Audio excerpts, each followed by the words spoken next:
Bienvenue à tous. Je vous parle à nouveau depuis Shanghai et je suis avec Mimi, qui travaille pour Wave Media, mais qui crée aussi un contenu incroyable sur Instagram pour montrer la vraie Chine. Salut, ravi de rencontrer tout le monde.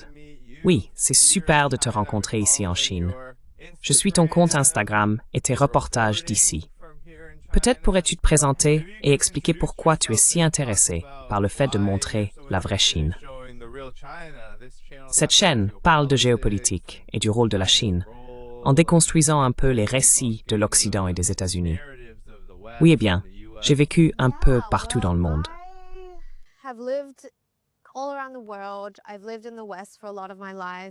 J'ai vécu en Occident pendant une grande partie de ma vie et j'ai décidé de m'installer en Chine l'année dernière. Oh, pardon, je m'appelle Mimi. J'ai décidé de venir en Chine pour vraiment la découvrir en tant qu'adulte et aussi parce que je suis d'origine chinoise et que je voulais me reconnecter à mes racines. Mais une autre grande raison, c'était de déconstruire tous les mensonges qui circulaient depuis si longtemps à propos de la Chine. Je pense que, parce que j'ai toujours eu un lien avec la Chine, à travers ma famille et mes nombreux séjours ici quand j'étais enfant, j'ai toujours su que ces rumeurs n'étaient pas vraies. Ce que je voyais dans les médias occidentaux, c'était uniquement des récits sur le communisme qui rendraient les gens misérables, sur les souffrances du peuple chinois et sur la supériorité de l'Occident.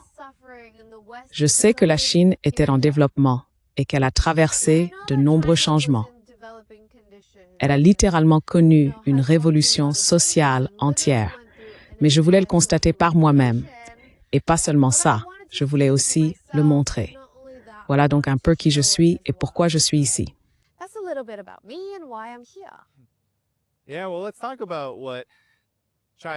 Oui, eh bien, parlons de ce que fait la Chine.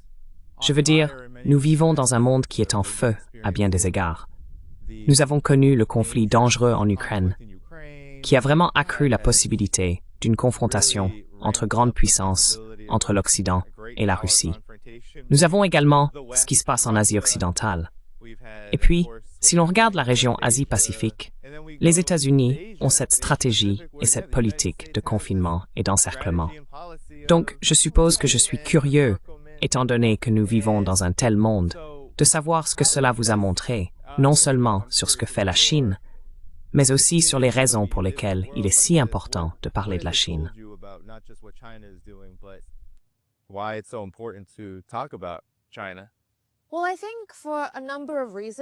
Eh bien, je pense que pour plusieurs raisons, il est important d'étudier sérieusement la Chine, car elle offre une alternative à l'emprise que l'hégémonie occidentale et surtout celle des États-Unis exercent sur le monde.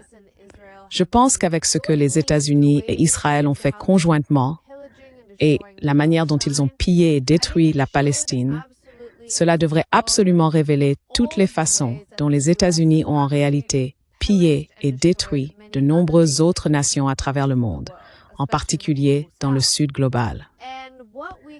Ce que nous pouvons apprendre de la Chine, c'est qu'elle n'a pas seulement refusé de participer à ce type de comportement ou de violence, mais que le développement en Chine s'est en fait réalisé par la coopération, par l'apprentissage, par l'étude, en envoyant ses étudiants apprendre ailleurs, en sachant qu'il y avait des étapes à franchir.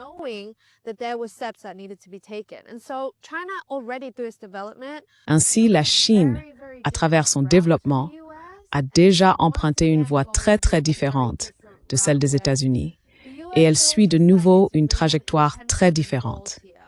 Les États-Unis nous montrent que leurs principales intentions et objectifs consistent simplement à gaspiller, intimider et s'ingérer. Et la Chine ne fait pas cela. Je pense qu'il est vraiment important non seulement de comprendre comment la Chine ne fait pas cela, mais aussi pourquoi elle ne le fait pas. Cela trouve sa source dans le socialisme et dans le communisme. C'est tellement intéressant lorsque j'échange avec, je suppose, n'importe qui en Occident, quelles que soient ses opinions politiques.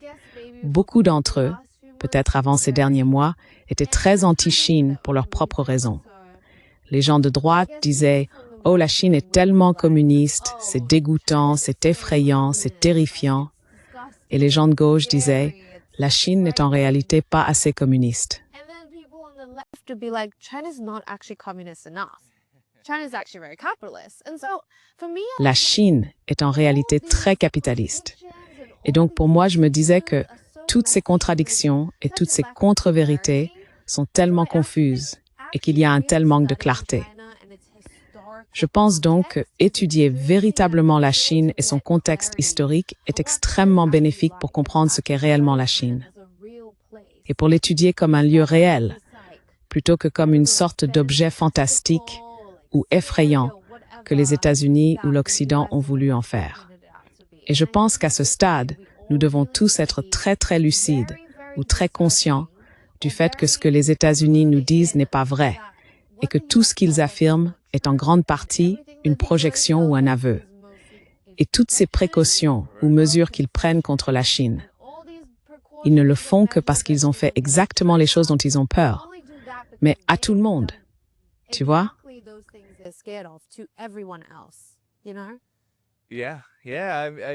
Oui, oui. Je veux dire, c'est tellement intéressant, parce que la Chine est, et je pense que ce qui effraie tant l'Occident à propos de la Chine, c'est qu'elle avance. Je veux dire, regardez autour de nous. Nous sommes dans une partie très calme du Bund, ici, à Shanghai. C'était autrefois, je suppose qu'on pourrait dire, l'endroit où se trouvaient les colonisateurs qui ont tenté de coloniser la Chine.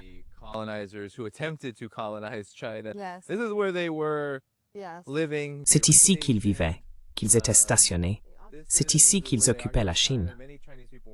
Pendant de nombreuses années, avant 1949, avant ce que la Chine appelle la guerre antifasciste, la guerre mondiale antifasciste, de nombreux Chinois n'étaient même pas autorisés à se trouver ici. Aujourd'hui, la Chine progresse. C'est un pays hautement développé, ou du moins il tend vers ce niveau de développement. Elle lutte contre la pauvreté, elle a pris une avance fulgurante sur l'Occident et même sur les États-Unis dans la plupart des domaines de la haute technologie. Je veux dire, la Chine progresse au point d'être devenue un concurrent. Et c'est ce que beaucoup de gens ont du mal à comprendre. Elle remet en cause la suprématie mondiale des États-Unis, l'hégémonie américaine. Oui.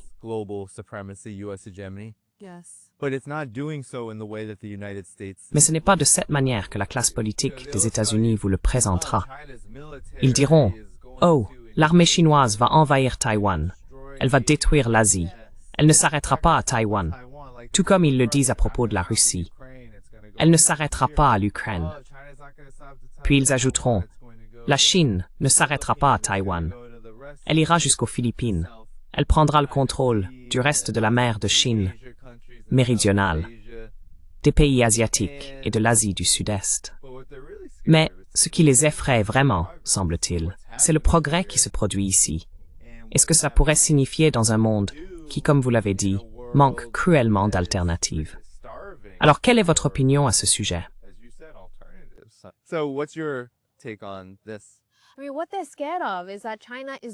Je veux dire, ce qui les effraie, c'est que la Chine fait tout cela. Elle se développe, devient très technologique, mais aussi conviviale et très sophistiquée en matière d'infrastructure. La qualité de vie s'améliore et la pauvreté recule. Ils ont tellement peur que tout cela se produise en Chine sans la violence ni les méthodes qu'ils ont utilisées pour leur propre développement. C'est cela, leur véritable crainte. Ils se demandent comment la Chine y parvient-elle sans la violence que nous avons infligée au monde pendant des siècles. Donc, c'est de l'arrogance occidentale, bien sûr. Et je pense que cela vient d'une mauvaise conscience.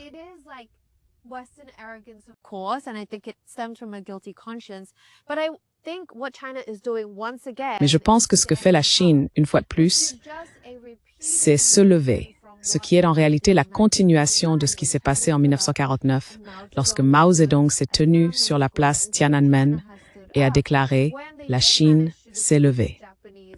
Ils avaient réussi à vaincre les envahisseurs japonais et les nationalistes qui tentaient de collaborer avec les nazis, vous voyez? Donc la Chine s'est à nouveau levée. Et je pense que ce qui s'est passé avec les récentes guerres tarifaires, c'est que la Chine a montré au monde entier qu'elle pouvait tenir tête aux États-Unis. Ce qui me rend vraiment fière, c'est que d'autres nations du Sud global ont également suivi cet exemple. South nations also followed suit. You know, and there were new trade relations. Et de nouvelles relations commerciales se créaient entre d'autres nations du Sud global. L'Amérique était autrefois le principal exportateur de soja vers la Chine. C'est là que la Chine obtenait la majorité de son soja. Mais cette relation évolue désormais vers un partenariat entre le Brésil et la Chine. Le Brésil en sort donc également grand gagnant. J'aimerais voir un monde où les pays du Sud global connaissent davantage de situations gagnant-gagnant et où les États-Unis finissent par comprendre que le monde ira très bien sans qu'ils aient besoin de tout contrôler et manipuler. J'aime beaucoup la manière dont la Chine a géré les droits de douane.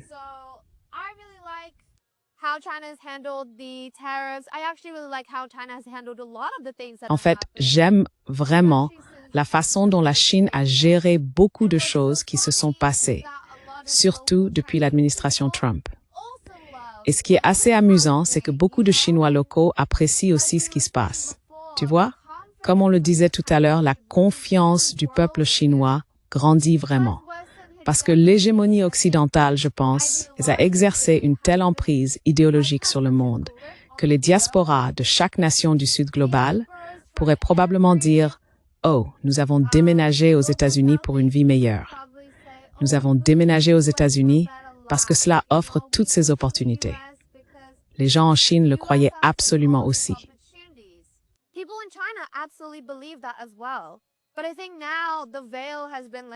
Mais je pense qu'aujourd'hui, le voile est levé. Vous savez, les gens voient que les États-Unis n'offrent en réalité pas une vie meilleure, d'une part. Et d'autre part, les États-Unis sont en fait l'une des principales raisons pour lesquelles tant de personnes sont devenues des réfugiés à l'origine. Je pense que c'est un point très important à souligner quand on parle du rêve américain. Vous savez, pourquoi le rêve américain a-t-il été créé et pourquoi les gens ont-ils dû fuir leur pays d'origine? Très souvent, on peut relier les points et remonter jusqu'aux États-Unis. Donc, beaucoup de gens en Chine le savent très bien et tout ce concept de rêve américain y est brisé. Les gens n'y accordent tout simplement plus d'importance. Eh bien, c'est désormais le rêve chinois. Parlons du rêve chinois. Le rêve chinois concerne la prospérité commune. Ce n'est pas simplement « je veux être riche et célèbre ». C'est très différent, oui. Salut tout le monde.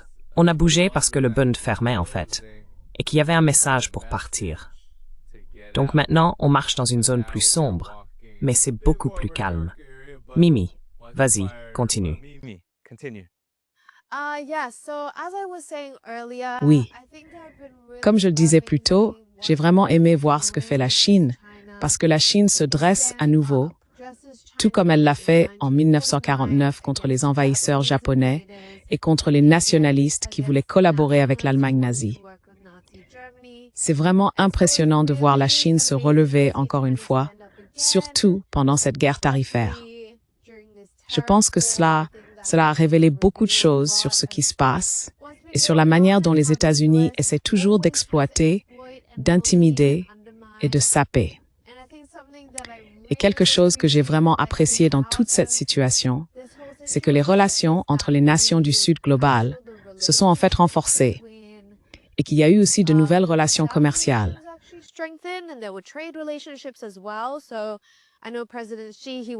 Je sais donc que le président Xi est allé rencontrer de nombreux dirigeants diplomatiques de différentes régions du Sud global.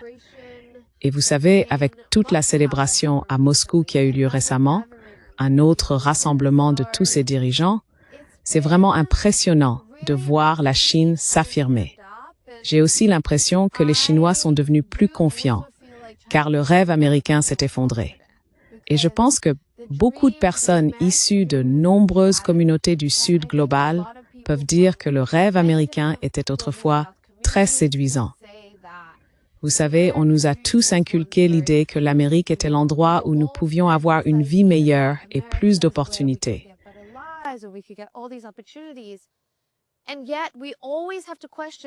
Et pourtant, nous devons toujours nous demander pourquoi tant de personnes ont dû devenir réfugiés ou quitter leur pays en premier lieu. Malheureusement, on peut souvent retracer cela à l'impérialisme américain, ou vous savez, à l'impérialisme européen, etc. Donc j'ai vraiment le sentiment que surtout aujourd'hui en Chine, il existe une très forte confiance dans le fait d'être chinois, de rentrer chez soi, de quitter les États-Unis ou l'Occident et de pouvoir mettre nos compétences au service d'ici. Et aussi de ne plus adhérer au rêve américain, de voir par nous-mêmes ce que cela signifie réellement et sur quoi ce rêve est construit. La violence, l'occupation et le génocide. Et il y a beaucoup de fabrication de mythes. C'est très intéressant, car beaucoup de gens, même parmi ceux qui regardent cette chaîne, demandent « Danny, pourquoi es-tu si anti-américain? Pourquoi es-tu si anti-Trump? Pourquoi es-tu si négatif à propos de tout cela ?» Et c'est comme si le bilan parle de lui-même. Je pense que ce qui effraie la classe politique des États-Unis, les élites dirigeantes, celles qui élaborent réellement la soi-disant politique étrangère, c'est que la Chine est désormais non seulement capable de se lever, comme tu l'as dit, mais qu'elle se lève et qu'elle réussit. Elle gagne à bien des égards, dans de nombreux domaines, probablement dans tous ceux qui comptent pour les États-Unis. Les États-Unis, c'est-à-dire l'élite, pas les gens ordinaires, se laissent emporter par tout cela. Car ce sont eux à qui l'on répète sans cesse à quel point la Chine est mauvaise, puissante, effrayante, comment elle va leur prendre tout leur argent de poche et les laisser sans rien, et comment elle l'a déjà fait à bien des égards.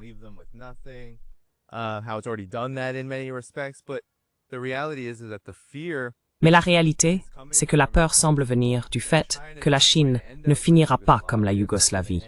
Elle ne finira pas comme l'Union soviétique. Elle ne finira pas comme tant de pays qui ont été envahis, renversés ou détruits. Je pense que l'élite dirigeante des États-Unis, ceux qui élaborent la politique, comprend cela d'une certaine manière et elle ne le supporte pas. Elle veut tellement que la Chine disparaisse. Mais la réalité, c'est qu'elle ne va nulle part. Chaque fois que je viens ici, je me dis « Waouh, non, on ne sent pas du tout qu'elle va disparaître.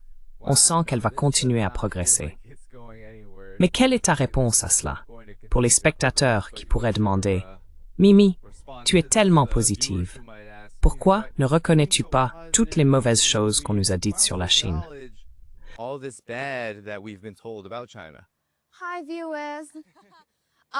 Bonjour chers spectateurs. C'est en fait mon métier. J'aborde toujours tout ce qui ne va pas. Et je veux simplement que vous sachiez que je pense que c'est très important, surtout en tant que personne qui aime la Chine, qui aime vivre ici, qui aime étudier la Chine. Je ne veux jamais, au grand jamais, dire que la Chine est une utopie parfaite. Je dis qu'elle propose des alternatives, mais c'est une société de 1,4 milliard d'habitants. Comment pourrait-elle ne pas avoir ses propres problèmes? Comment pourrait-il ne pas y avoir de contradictions? Comment pourrait-il ne pas y avoir de conséquences dans un pays en développement aussi rapide? Bien sûr. Mais tous les problèmes que les États-Unis attribuent à la Chine ne sont tout simplement pas fondés sur des faits. Si vous voulez vraiment parler des problèmes de la Chine, alors faisons-le sur une base factuelle et matérialiste. D'accord?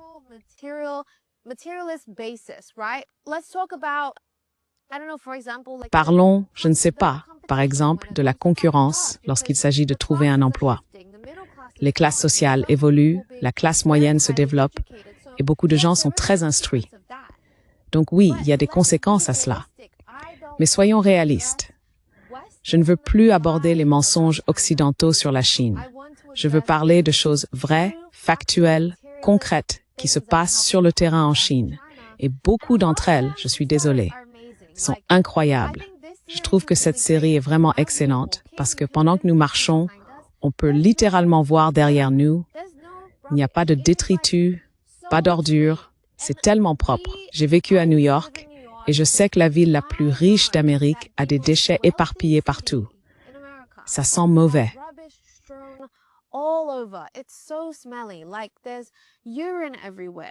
Il y a de l'urine partout. Vous savez, il y a des personnes sans abri, des personnes qui souffrent de dépendance à la drogue. C'est partout aux États-Unis, dans la ville la plus riche du pays. Donc non seulement les États-Unis ne disent pas la vérité sur la Chine, mais ils ne disent pas non plus la vérité sur eux-mêmes, car ils échouent envers leur propre population chaque jour. Je pense qu'il est vraiment important de relier ces points. Et quand nous parlons du fait que la Chine propose des alternatives, dans le même souffle, nous soulignons aussi les façons dont le capitalisme américain échoue à son peuple. Et je pense qu'il est vraiment important de relier tous ces points qui sont si évidents pour nous en ce moment. Notre tâche est simplement de les relier. And I think our job is to just connect them. Oui, oui. Et beaucoup de tout cela peut en quelque sorte être inversé. Par exemple, quand je pense à ce que fait la Chine en matière de progression rapide vers le statut de puissance économique, de leader mondial, l'un des grands moyens pour y parvenir est de développer son armée. Mais pourquoi en a-t-elle besoin? On entend tout le temps. Pourquoi la Chine se développe-t-elle si vite sur le plan militaire? Eh bien, une grande partie du budget total du Pentagone est littéralement consacrée au commandement Indo-Pacifique, qui encercle activement la Chine et a déployé des forces spéciales pour former l'armée philippine et Taïwan, qui fait partie de la Chine, sa soi-disant armée. Voilà. La Chine doit innover et continuer à progresser militairement afin de pouvoir se défendre.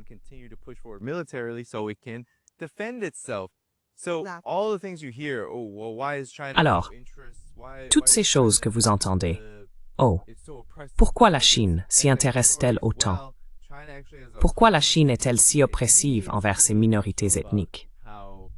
En réalité, la Chine a une politique. Elle doit être intentionnelle dans la manière dont elle traite les minorités ethniques, mais pas de la façon dont les États-Unis ou les médias occidentaux la présentent. Elle doit le faire parce que la Chine compte de nombreux groupes ethniques différents. Et les régions du pays sont très diverses. Par exemple, le Xinjiang, où je suis allé de nombreuses fois, était autrefois l'une des provinces les plus pauvres, les plus isolées et les plus en difficulté du pays. Mais la Chine a dit « Nous devons avoir une politique spéciale pour nous assurer que leur vie s'améliore par rapport à avant. » C'est donc une approche très différente. Pourtant, ce que nous entendons, c'est voilà pourquoi la Chine est si mauvaise.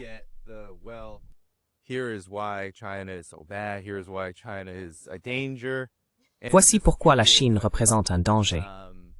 Et cela alimente, je pense, une redirection et une fausse direction, surtout dans l'esprit occidental, vers des problèmes qui n'existent pas vraiment. Mais il y a des problèmes bien plus acceptables sur lesquels s'obséder, que disons, la menace que les États-Unis déclenchent une guerre nucléaire mondiale et catastrophique avec la Russie, la Chine ou l'Iran.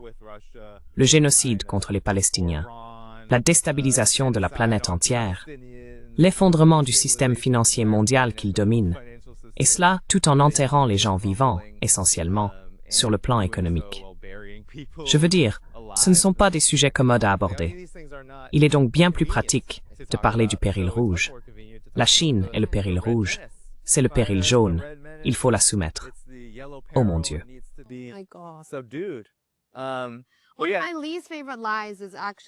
Un des mensonges que je déteste le plus est celui concernant les groupes ethniques minoritaires, car il est à des années-lumière de la vérité. Tout d'abord, la Chine compte 5-6 groupes ethniques minoritaires, et il a toujours été connu des Chinois que personne n'est supérieur à un autre, que personne n'est meilleur qu'un autre. Nous vivons en harmonie. Nous vivons en harmonie depuis des siècles, depuis 5000 ans en réalité. Et je pense que les États-Unis, étant une nation si jeune, de quoi? 400 ans.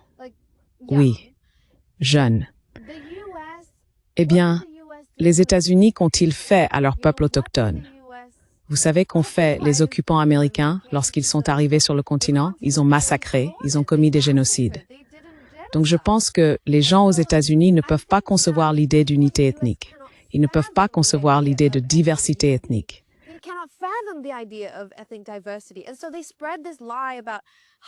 Et donc, ils propagent ce mensonge sur la suprématie Han, parce qu'il existe une suprématie blanche aux États-Unis qu'ils refusent d'aborder et de remettre en question. Alors ils disent, mais la Chine fait la même chose, ce qui est absolument faux. J'ai voyagé dans de nombreux endroits en Chine J'ai eu la chance de visiter tant de régions différentes où l'on célèbre avec enthousiasme chaque groupe ethnique imaginable. Le gouvernement finance la préservation de toutes les cultures. Il parle d'un génocide culturel. Je vous assure, la culture est bien vivante. Ne vous inquiétez pas pour nous. Elle est vivante depuis 5000 ans et elle continuera de l'être. Mais comme vous l'avez dit plus tôt, pourquoi la Chine se renforce-t-elle militairement? Eh bien, regardez tous les partenaires stratégiques des États-Unis. Look at all of the US's strategic partners. Literally, South Korea, Japan, Littéralement, la Corée du Sud, le Japon, les Philippines, Taïwan, ils sont juste là. Vous savez, la Chine doit se défendre, la Chine doit se lever. Et je pense que les gens ne le supportent pas quand ils voient la Chine se lever. Vous savez, ils voient la Chine faire réellement des choses que l'Occident ne peut pas identifier, parce que les États-Unis sont les coupables de tant de choses dont ils accusent la Chine.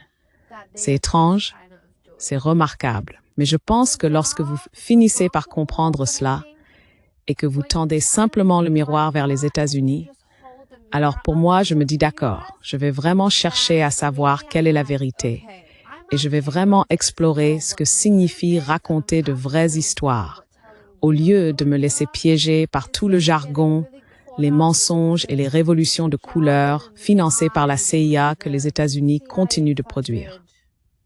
color revolutions that the US continues to churn. So. Yeah, well, I think that's a good place to close here. Oui, eh bien, je pense que c'est un bon moment pour conclure ici.